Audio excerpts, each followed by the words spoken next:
Okay, hello everybody. We're recording, and what I'd like to do is demonstrate how you're going to be using a motion sensor and how you're going to produce a position time and a velocity time graph using a motion sensor.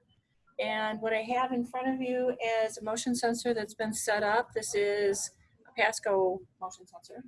And I'm sort of limited by the space because I can't make my interface box go any farther than the camera. So I am my camera is approximately 2 meters from the motion sensor. And so real briefly, let me just explain how a motion sensor works. When I turn it on, you're going to actually hear some tick, tick, tick, tick, tick. And what it does is it tosses out some sound waves, which are going to bounce off of wherever the object is, and then it sends that information back to the motion sensor, which is going to describe how far away from the motion sensor it is.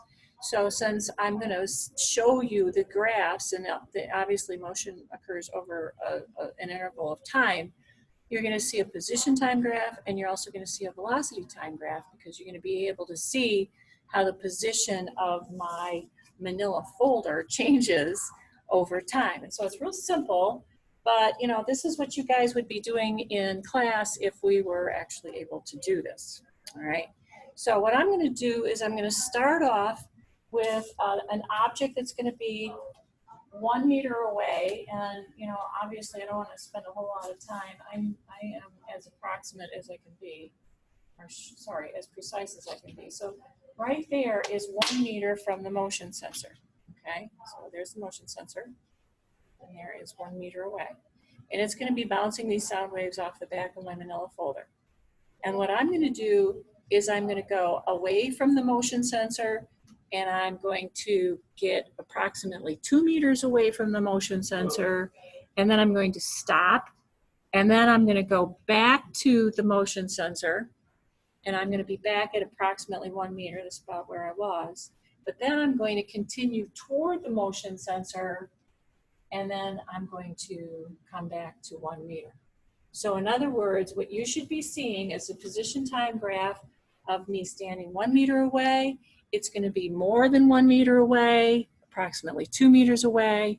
The position will not change, and then it's going to get closer to the motion sensor, and then it's going to go beyond what I described as 0, and then back to 0. Okay, so this is 1 meter away from the motion sensor. That's the motion that you're going to be seeing. Now notice how that is all in one dimension. All right, we're not going up, down, we're not going this way, this way. It's literally like your first assignment, the squirrel on the clothesline. So if there was a clothesline strung from here to there, the squirrel would be going away from the motion sensor, back to the motion sensor, and stopping where we described as 0. All right, there's that. That's the actual motion that you're going to be seeing. There's the hardware. But now I want to show you what the software looks like.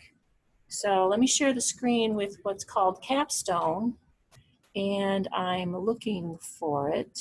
There it is. Okay, so if we were in the lab, you would be pulling up your Capstone software.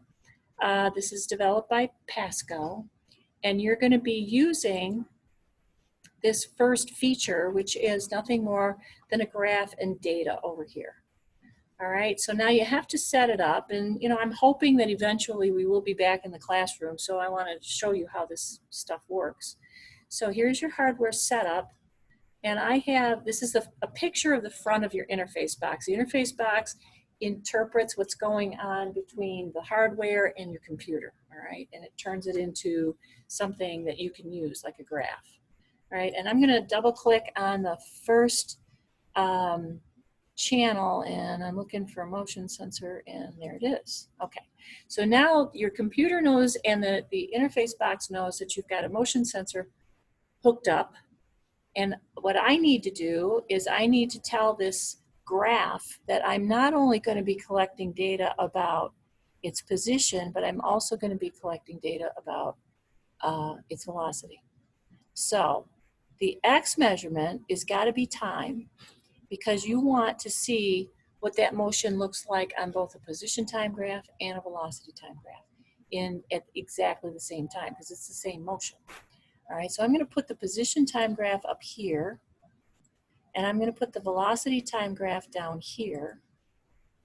And I'm going to hit record as soon as I get ready here. So hold on, I'm doing what you guys should be doing. Takes a couple people. All right, so I'm measuring 1 meter away. There's my manila folder. Hopefully you can see it, and I can't see where it says record. Okay, it says record. All right, here we go. All right, it's at 0, and it's going to be described, or sorry, it's at 1 meter, and I'm going to go away from the motion sensor. I'm going to stop, and then I'm going to go a little bit faster in the opposite direction, and then I'm going to get real close to the motion sensor. It gets a little crazy, and then I'm going to come back to approximately 1 meter, and then I have to put this thing down, and then I have to stop. Okay, let's see what it looks like. All right, now I've got a graph, but what you've got to remember is that you're going to change your axes so that it makes sense. All right, now I've got to get rid of this guy. I don't want to see me anymore. All right, so that means that, where am I? Let's see if I can make this a little bit better. Bring it down. There, okay. And I can use the point spreader and see what's going on. All right, you can see I had a little blip in there. Not too terribly exciting, but all right, let's see if I can make this make some sense. All right, now you got to remember that first of all, if this is real motion, nobody can go exactly at the same speed for any period of time. I mean, you can definitely hold still. That's not an issue. But you can't really go at the same speed for any length of time. So what I'm doing is I'm going to analyze this with and try and get rid of as much noise as possible. All right, let's start with the position time graph. I didn't hold still. I was started at 1 meter. That's where I am at t is equal to 0. But it's quite obvious that I did a little dip in here. And that means I went backwards. And then I went in the positive direction. And I went 0.2 meters away from the motion sensor, and then I did not move. All right, now let's stop there and analyze what's going on. What does it look like on a velocity time graph? All right, well, I started at 0 meters per second. In other words, I wasn't moving, but then obviously I went in the negative direction. Look at my little dip there. That dip is toward the motion sensor, and that's considered the negative direction. But then I immediately corrected, and then I have a change in velocity. That's a curve on a position time graph. And I have, obviously, I'm accelerating. I'm starting to go in the positive direction. This straight line right here, that indicates that you've got a constant velocity. It's a positive slope.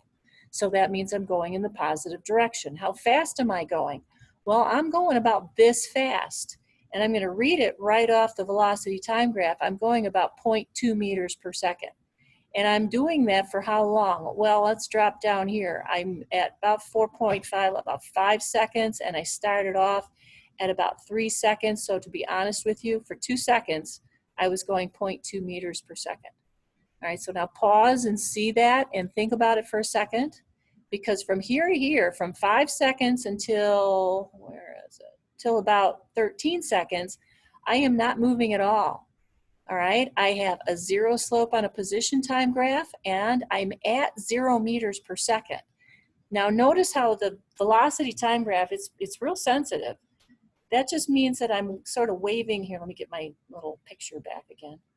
That means that I'm waving. See my hand? I'm kind of waving back and forth, and that's what the motion sensor is picking up. That's what you're seeing on that graph. All right, so I'm trying to hold still, but then you can see that I am going to have a constant velocity in the negative direction. I've got a negative slope on the position time graph. Now that's hard to see down here because I got too much noise in there. In other words, I'm waving back and forth again. I wish it was cleaner, but it's not. All right, so if I drew a line sort of to approximate how fast I'm going, if I could draw a line right there, I probably can't. Oh, I do have a stylus, don't I? Hold on. If I drew a line to approximate how fast I'm going, I would be able to, and it's not working, so that's great. Determine that I'm approximately 0.2 meters per second in the negative direction. All right, let me just, show you with the cursor, you know, if I draw a line through what looks like most of this velocity time graph, I'm going approximately 0.2 meters per second in the negative direction. All right, and then I'm trying to hold still again. I have a zero slope.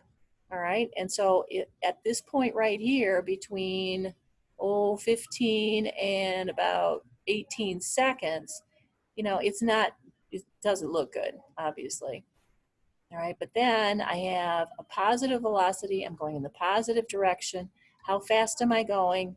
I'm going about a little less, about 0.28 meters per second. And then I stop again. All right, and down here, stop is 0 meters per second. All right, now it's not the cleanest of graphs, but that's the sort of graph that you would get. And that's what I'm asking you to do, is to analyze what's going on in a position time graph and a velocity time graph. Okay, I am going to stop the meeting there, and we're gonna do this using the moving man, the FETLab. Oops, let's try and end this meeting.